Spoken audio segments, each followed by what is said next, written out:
Hey, welcome back to the channel, everybody. We got another video here for you guys today on Bloodhunt. I know you guys are hyped for this game. We got the trailer last week, and or actually a couple days ago, actually. And I know a lot of new players are going to be jumping into this game with no idea of any lore or any information regarding Vampire the Masquerade. So I figured that I would put a quick little introductory English is hard, a quick little video for you guys to introduce you guys to the three clans that are going to be in the game. So far, we think that maybe down the line there will be more clans, but right now we have three clans. The Toreador. I can never pronounce that. The Bruja and the Nosferatu. So what I'm gonna do for you guys is we're gonna start off with the Bruja. I'm gonna play a quick little animation video from a different game, from Bloodlines 2, that was shown, I believe, last year, just to kind of give you guys a little peek of the clan itself. And we're gonna do the same for the Toreador, and for the Nosferatu. We didn't have a trailer. I will just kind of be going over a description of them, a little bit of background information with some cool little pictures and animation in the background. We're probably going to do this for the three clans, and what I'll be reading off for you guys will be from the White Wolf wiki. So it has a lot of official information regarding these clans, their behavior early on, what they were like. And again, this is just a quick little video intro to give kind of a refresher, and also introduce new players who have absolutely no idea what's going on in Vampire the Masquerade, but we'll be getting into Bloodhunt, an introduction of these three clans to them so they can kind of understand a little bit better. So if you guys find this video helpful, please go ahead and drop a like. Please consider subbing to the channel. We're going to be doing a lot more of these videos for Bloodhunt. And let's get right into it. Again, we're going to start off with Bruja, and let's get right into it, guys. From down here, among the tepid puddles of waste and piss, you can tell this city is rotten. We've seen it before, everywhere, for centuries. The only change you will get is one crooked pig replaced by the next little piggy, soon to turn even fatter and more corrupt. Change is not an apple that falls when it is ripe. You have to make it fall. Injustice is gunpowder. We will set it all ablaze. Fresh blood, from the top down, even if it means spilling some. The Bruja of the Dark Ages. The Bruja were considered part of the High Clans, a clan of warrior scholars noted for their fierce devotion to radical philosophies. The Bruja viewed themselves as practitioners of Greek philosophy of total mental and physical discipline, and would often train their neonates in combat and the classics with equal discipline. Bruja of the Dark Ages were associated primarily with politics, especially in Greece. Their historical association with Carthage gave them a dim view of Rome and her heirs. The Renaissance proved to be one of the turning points in the history of the clan, when a division between the various ideological strains within the clan exploded in the heavy infighting that strained them today. The cultural explosion within Europe resulted in the ecclesiastical and civic strife that the Bruja were only too willing to follow. During the Victorian Age, the clan was divided in those few who lived true to their legacy as the learned clan, and those bulk who were mere troublemakers and criminals in the eyes of their sect, as many neonates rebelled against the oppressive and stagnant political of the Camarilla. The closeness of the clan to mortal passions brought forth the best and the worst of the age within the clan. Many Brujas started to regard themselves as the proletariat of the vampiric society and wanted to change this through revolution. Many Bruja during this time were fierce supporters of various ideas like Marxism, collectivism, syndicalism, Darwinism, and engaged in various revolutionary groups to topple the rising pauperization during the Industrial Revolution. All that a Bruja does, he does with passion, that is both his curse as well as his blessing. Bruja adopt passions and causes, which they support with volume and vitriol. Some Bruja follow charismatic members of their clan, while others prefer stances of blatant, defiant individualism. Many Bruja are glad to have an opportunity to speak their minds, then indulge in a bit of destruction afterward to illustrate their points.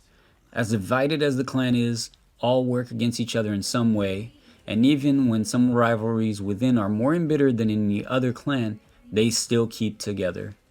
If any kindred not of their blood would oppose a Bruja, they would face the wrath of the whole clan, as even idealists would defend iconoclasts in front of the prince, and each iconoclast is more than ready to beat someone up who humiliated a clan member within Elysium. Two conventions the clan does support universally are the rant and the rave. Rants are just that, informal meetings of Bruja at which anyone who can scream loudly enough can have their opinions heard. Raves, named after the all-night techno dance parties started in England, are social gatherings in the guise of huge-scale musical or entertainment events. One usually leads to another, and clues to the locations of the events are often hidden in the media of the gathering in progress. We do not choose to enter this life, hungering and helpless. We come into this stale and plain world. So we spend our time searching for that one sublime revelation to fill the void, to lose ourselves in beauty and perfection. Beauty can be elegant, seductive, full of pleasure, raw, violent, lethal. Let me help us find it, to lose ourselves. Come closer. I am a beautiful way to die. The Toreador, or the degenerates, are responsible for the legends of vampires who seduce and entice their prey with beauty, love, and sensuality. Famous and infamous as the clan of artists and innovators, they are one of the bastions of the Camarilla, as their very survival depends on the facades of civility and grace on which the sect prides itself. In the Middle Ages, the Toreador were a member of the high clans, and their numbers were made up of the same types that are common in the modern knights: minstrels, painters, poets, and actors. Many Toreador insinuated themselves into the structures of the Catholic Church, primarily because the Church was the only supporter of art in these dark times. The Renaissance is well remembered as a golden age of the clan among the elders. As one of the most powerful clans within Europe, the Toreador prospered in France and Europe's cultural nexus, enjoying the works of various new artists as Michelangelo and Da Vinci, as well as the works of Shakespeare and the invention of the mirror.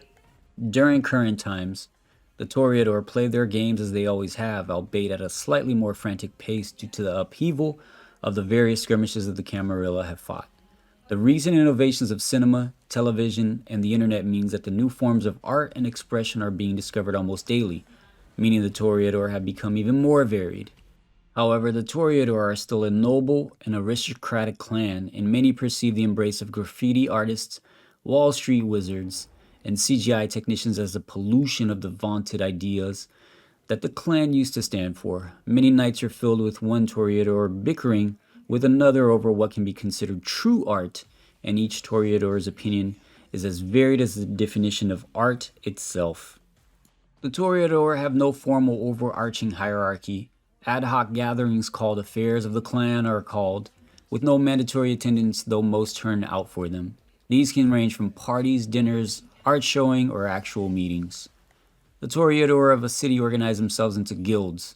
While this has something of an artistic ring to it, most Toreador in a city are members, whether they are posers or artistes. The head of the guild is typically the eldest and most influential Toreador within the city, with the other members forming a complicated, stratified social system, the rules of which boggle many outsiders. The clan itself has two divisions.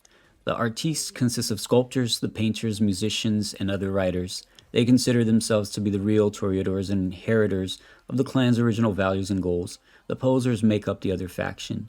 They can include the failed artists, as well as the professional critics and those who consider their bodies to be their life's masterpiece. Should be noticed that neither of these groups have a nickname for themselves. The Nosferatu are the spy masters of the dead, collecting information and selling it for a dear price. They are also the masters of the underground, living in the sewers for protection. In the Middle Age, the Nosferatu were one of the low clans, and notable in particular for their embrace of Christianity and redemption. They were, however, not without power, as they had discovered the connection between human waste and plagues and used it to defile the water sources of a village if a Canaanite lord became too arrogant. Many Nosferatu chose to dwell among the beggars and outcasts of society, feeding from the muck of society and hiding in their disfigurements as illness like leprosy. During the Renaissance, the Nosferatu began to construct their urban lairs, using the urbanization as a means to disappear from the mortal world to ensure the protection of the masquerade. Many ghettos and tenements housed large populations of Nosferatu that lived hidden from the views of the Toreador and the Ventru, who had instituted themselves into mortal society. The Renaissance also saw an increase in embraces that only had spite and hatred as reasons, as many Nosferatu grew to resent their new arts and philosophies that began to develop. With the start of European colonization of the Americas, the 1600s brought the revelation that many Nosferatu had been living in North America alongside the indigenous people for thousands of years. These Manitou, as they called themselves, lived as solitary hunters in the night, accepting sacrifices from human clans to forestall their wrath, and were strong practitioners of animalism. The Manitou were largely wiped out or assimilated by the European Nosferatu. During the Victorian Age, the Nosferatu were very quiet. In a time when physical beauty was supposed to reflect spiritual beauty, the Nosferatu experienced one of the greatest periods of exile in their long and lonely history. Where the Toreador were ascendant, the Nosferatu were relegated to the slums and ghettos of Europe. More than one prince of London banned them from entering Elysium. So instead of parading around the brightly lit mansions of the wealthy and noble, the Nosferatu scuttled around the back alleys of London, taking over derelict buildings and, yes, the sewers. In the modern nights, the Nosferatu are technically savvy. The sewer rats adopt every technique they can to protect themselves, encouraging the fears evoked during the Cold War to use many of the now deserted bunker systems as supplements for their own warrens. Most notably, the Nosferatu developed an information sharing network, ShrekNet, a parallel internet that the Nosferatu used to enhance their traditional information gathering and reporting skills. The Nosferatu are generally organized into broods, communities centrally located around a sewer system and serving as underground cities which may house dozens of their kind. Nosferatu are stereotyped as ugly on the outside, humane on the inside. This is not entirely true. There are many Nosferatu who never leave the sewers. The Nosferatu make a habit of sending their friendliest to communicate with the rest of the Camarilla. Nosferatu strongly stress clan loyalty over almost everything. Given their hideous appearance, they depend heavily on clan support structures for everything from havens to food. The Nosferatu also use ghouled animals as defenses and have created spawning pools which are tainted by their vitae in turn. Over the course of many years, every animal that drinks from them into a monstrous creature loyal only to the brood. And there you guys have it, man. If you guys made it this far, thank you so much for watching the video. I hope the video was at least a bit cool on the introductory side for you guys, and hopefully you guys understood a little bit about the three classes or the three clans there and classes that we're going to have in the game. Hopefully you guys enjoyed it. As the game introduces more clans, because I don't see why they wouldn't, I'll probably be doing more of these videos, probably doing individual videos for each clan, because I'm sure this video kind of went on way longer than I expected. And but thank you guys so much for the support, man. If you guys found this video helpful, please don't forget to drop a like and sub to the channel, because again, we'll be bringing more and more of these as the game progresses as well. So you guys have a great one. Take care of yourselves. Peace out, y'all.